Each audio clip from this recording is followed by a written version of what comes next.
Appalachian death omens, the signs that predict death in the Appalachian Mountains. Communities documented signs that accurately predicted death with disturbing frequency. Long before the highways carved through their ridges and the modern world pressed against their valleys, the people of the Appalachian Mountains developed an understanding of death that defied simple explanation. Across isolated communities scattered throughout the central and southern ranges, from the 18th century to the present day, mountain families recognized and recorded a complex system of omens, signs that appeared before someone passed away. What distinguished this tradition from ordinary superstition was not the belief itself, but the documented frequency with which these omens preceded actual deaths. The tradition exists as one of the most elaborate death omen systems in American folk culture. Unlike urban folklore passed casually through communities with little verification, the Appalachian death omen tradition demonstrates remarkable consistency across geographically separated settlements. The same signs appear in Kentucky Hollows and Blue Ridge communities, in Ozark Mountains and Tennessee valleys, communities that developed independently yet recognized identical portents with the same matter-of-fact certainty they applied to weather prediction or seasonal planting. The omens themselves form a catalog of the uncanny: a dog howling persistently beneath a window, a bird that enters a house despite closed doors, a mirror that cracks without impact, a clock that stops at the precise moment someone in a distant location passes away. Dreams of specific imagery: muddy water, a white horse, empty shoes arranged in particular patterns. Knock sounds heard at the door when no visitor stands outside, the appearance of lights moving through fields where no traveler walks.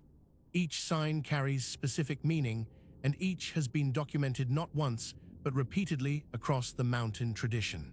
Vance Randolph arrives in the Ozark Mountains in the early 20th century, a folklorist committed to preserving traditions that modernization threatens to erase. The Ozarks, settled largely by families who migrated from the southern Appalachians, maintain cultural continuity with the older mountain traditions. Randolph's methodology sets him apart from romanticizing collectors. He documents not just the belief itself, but the outcome. When an informant describes a death omen, Randolph notes whether the predicted death actually occurred. His archives preserve this follow-up documentation, creating a record rare in folklore research. The frequency of confirmed cases in Randolph's documentation proves striking. An informant describes a mirror cracking in her home. 3 days later, her brother passes away 2 counties distant. A family reports persistent knocking at their cabin door throughout one winter night. The following morning brings news that their father met his end in a neighboring state at the same hour. A woman dreams of muddy water covering her porch. Within the week, her sister perishes in childbirth. Randolph records these sequences without sensationalism, preserving both the omen and its fulfillment as reported fact. Leonard Roberts works the Kentucky Mountains, documenting oral traditions in communities where some families have lived in the same hollows for 2 centuries. His informants treat death omens with the same practical attitude they apply to weather signs or crop indicators. They distinguish carefully between omens that proved accurate and those that did not. This discrimination suggests a tradition of active testing rather than uncritical acceptance. Communities engaged in ongoing evaluation of which signs reliably predict and which represent false alarms. One Kentucky family describes their experience to Roberts with precise detail. Their grandmother's mantle clock stops at 3 in the morning, though the mechanism shows no defect. The family notes the time and waits. 2 days later, a telegram arrives. The family's son, serving overseas, passed away at the exact hour the clock stopped, accounting for the time zone difference. The family winds the clock again, and it resumes normal function. They report this sequence to Roberts without drama, treating it as simple documentation of observed reality. Hubert Davis researches Blue Ridge communities, collecting accounts that mirror those documented hundreds of miles away in Kentucky and the Ozarks. The consistency proves remarkable. The same specific omens appear across communities with no direct contact, suggesting either independent recognition of genuine phenomena or cultural transmission so ancient and thorough that it predates the community's geographic separation. Davis documents the bird omen repeatedly. Families describe birds entering homes despite precautions, windows closed, doors shut, chimneys screened. The bird appears inside, often in a specific room. Within days, someone connected to that household passes away. The correlation appears frequently enough that families treat the bird's appearance with immediate seriousness, beginning preparations for loss even before any illness manifests. One Blue Ridge woman describes to Davis her experience with the bird omen. A sparrow appears in her bedroom despite every entry point being secured. She finds it perched on her headboard at dawn. Within 3 days, her husband, working in a lumber camp 40 miles distant, perishes in an accident. She reports that 7 women in her extended family experienced similar bird appearances before losing family members. She speaks without hysteria, describing the phenomenon as simply part of mountain reality. Richard Chase documents similar traditions, collecting accounts that add to the growing archive of confirmed death omens. His informants describe the howling dog, not the normal baying at moon or game, but a specific sustained howling directed at a particular house. Families recognize the distinction. When a dog exhibits this particular behavior, they prepare for loss. The documentation shows that this preparation often proves necessary within days. The academic folklorists approach their documentation without paranormal investigation as a primary goal.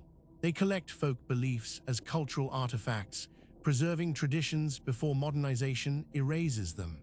Yet their methodological rigor, their documentation of not just the belief, but the outcome, creates one of the few systematic archives of predictive folk belief results in American research.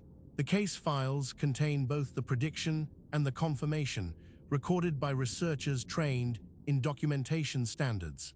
The pattern challenges conventional explanation. Coincidence might account for individual cases. Any random prediction of death will occasionally align with actual mortality simply through statistical chance. But the documented frequency across independent communities, the specificity of the omens, and the consistency of the tradition suggests something beyond random correlation. Some researchers propose that the omens represent environmental sensitivity translated through cultural interpretation. Perhaps dogs detect physiological changes in household members before visible symptoms appear. Perhaps certain atmospheric conditions that precede weather changes also correlate with health vulnerabilities in susceptible individuals. Perhaps the subconscious mind processes information that surfaces as symbolic dreams. These explanations account for some cases while leaving others unexplained. The stopped clock phenomenon particularly resists conventional explanation.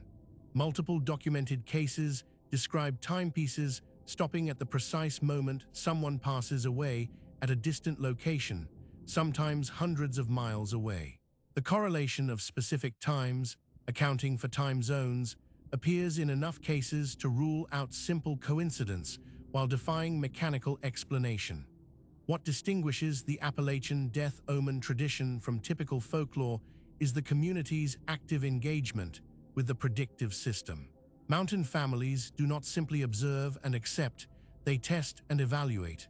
Informants routinely note which omens proved accurate and which did not, maintaining an empirical approach to folk belief.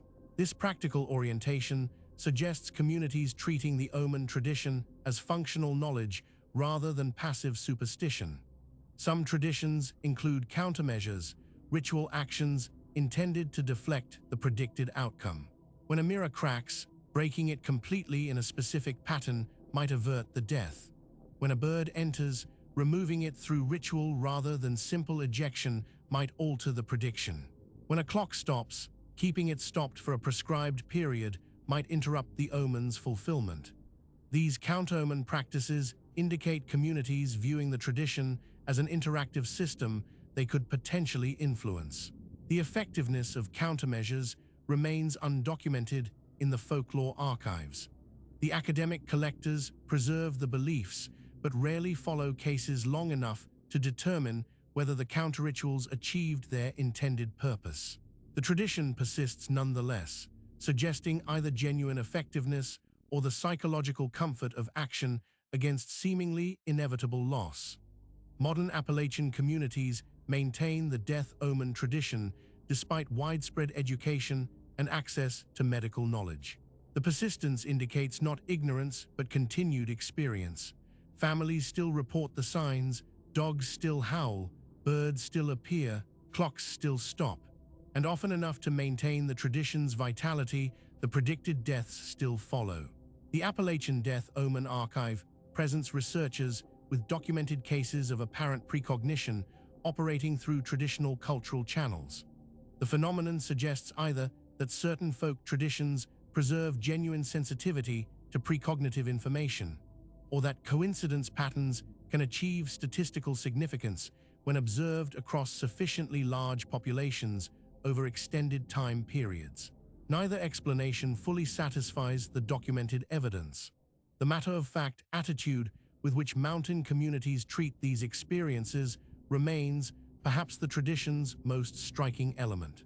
Informants describe death omens with the same tone they use for weather prediction or crop yields, practical knowledge gained through observation and confirmed through experience. They do not claim supernatural insight or special sensitivity. They simply report what they have observed and what subsequently occurred. The academic documentation preserves this pragmatic approach, creating an archive that stands apart from sensationalized paranormal accounts. The case files contain sober testimony from communities describing experiences that accurately anticipated actual deaths with disturbing frequency. The documentation raises questions that conventional explanation struggles to resolve while remaining grounded in methodological rigor. The tradition continues into the present century. Modern Appalachian families still recognize the signs, still prepare when omens appear, still report confirmed cases to those willing to listen without ridicule. The death omen tradition persists not through deliberate preservation, but through continued relevance, suggesting that whatever mechanism underlies these experiences remains active in mountain communities despite the changing world around them. If you found this case compelling, subscribe to Vanishing Roads for more documented paranormal investigations from around the world. This story was created with AI assistance based on documented case files. All events reference real investigations and reported incidents.